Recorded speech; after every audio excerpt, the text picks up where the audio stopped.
சரி, இப்போ திரு விஜய் அவர்கள் முதலமைச்சரா பொறுப்பேற்ற பிறகு சில விஷயங்கள்ல மாற்றங்கள் வந்திருக்கு. சில விஷயங்களுக்கு ஸ்டிக்கர் ஒட்டப்பட்டிருக்கு.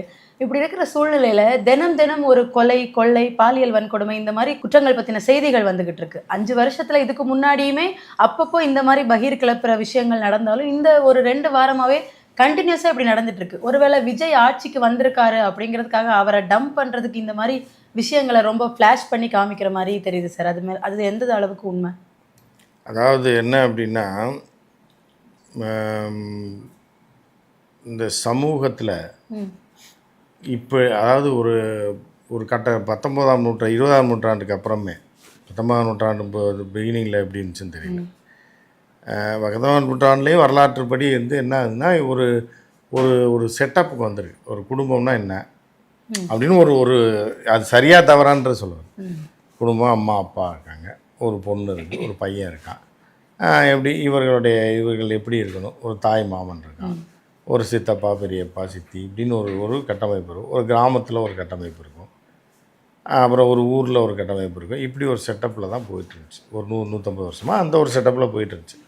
அதற்கப்புறம் அந்த செட்டப்லாம் ஜனநாயகம் வந்ததுக்கப்புறம், சுதந்திரம் வந்ததுக்கப்புறம் வேறு மாதிரியாக வந்தது. பிரிட்டிஷ்காரனோட ஸ்டைலுக்கு வந்தது. பார்லிமெண்ட் செட்டப்பு, சட்டசபை அப்படின்ற மாதிரியான ஒரு செட்டப் வந்தது. காவல்துறை வந்தது.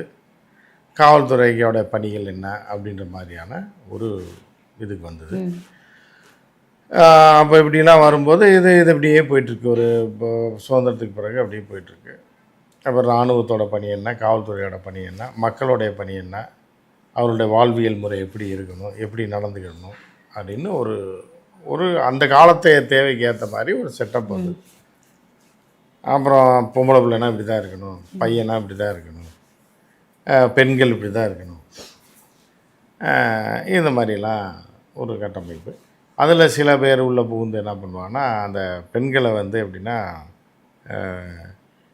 ஒரு அதாவது இப்போ புருஷனுக்கு வந்து நீ சேவை செஞ்சேன்னா நீ தான் கடவுள்ன்ற மாதிரிலாம்.